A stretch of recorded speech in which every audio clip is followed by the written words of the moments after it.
Greetings, fellow officers. On behalf of Commander Rivero and myself, I welcome you to the first HSO video message for 2017.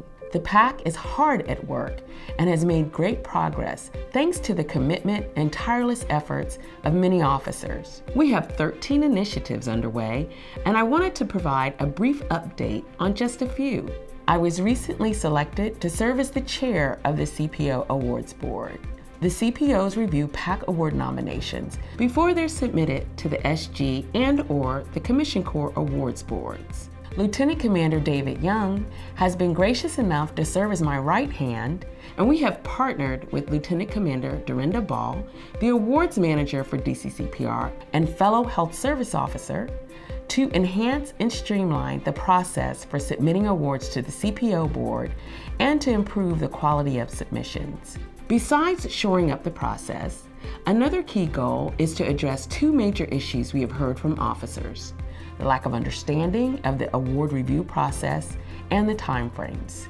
We will host webinars on the process in the upcoming months, and the CPO board is very excited about the opportunity to have a standard process that cuts across all categories. We have another cross-collaborative project I would like to share with you.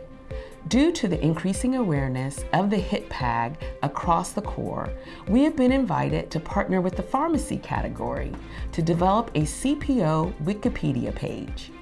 We had a kickoff meeting a few weeks ago, and the HIT-PAG is developing the framework. This is a great project, and we look forward to updates from the HIT-PAG during our all-hands calls.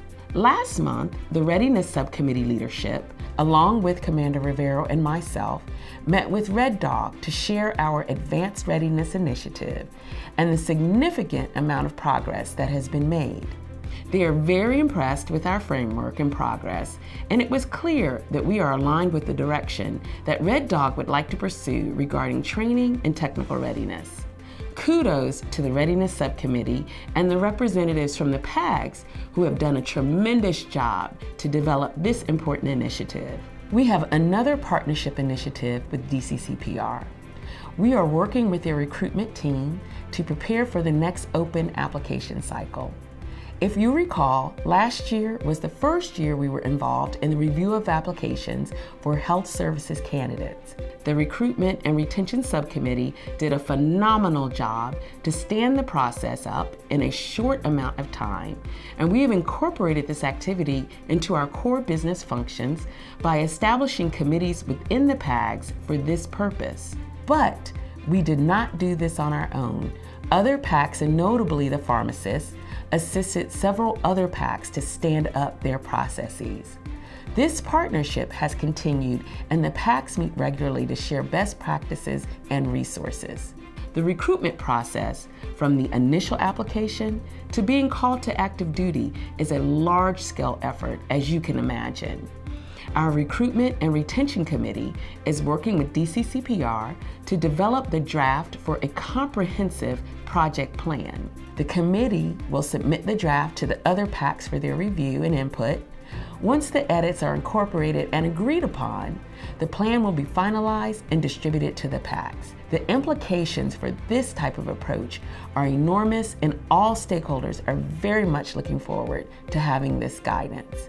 This is a great example of a successful partnership between the categories and DCCPR that will make a strong and positive impact on the Corps. In addition to these activities that have a Corps-wide impact, we are engaged in several internal activities, such as documenting the history of our category. Lieutenant Commander Patricio Garcia, our category historian, and his team is creating a historical timeline, which has turned out to be a little complicated, but fascinating nonetheless. The team is developing a framework for this initiative that will roll out this summer. However, let me give you a sneak peek into what they're working on. First, they have been in contact with the category's first CPO, Captain Ken Howard, and are going to host an event so that we can hear firsthand from the captain about the history of our category. How cool is that? In addition, the team is going to be very active at the symposium in Chattanooga. they have compiled a historical fun facts activity to foster a little competition. They are also a key component in something we are going to do for the first time.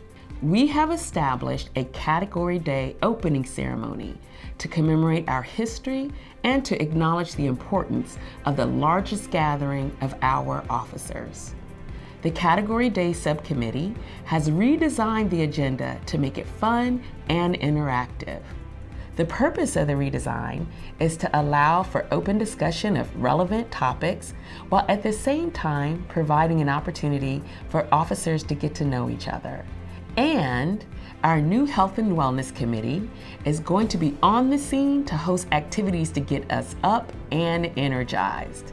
The category team has also done a great job on enhancing the award ceremony to truly honor and recognize our category's outstanding officers. As you can see, we are definitely on the move as a category thanks to the dedication and commitment of our awesome officers that make possible all of this and more. I truly thank you and the leadership of our subcommittees, PAGs, and category initiatives. I could not be more honored and proud to represent our wonderful category because we are Core Strong.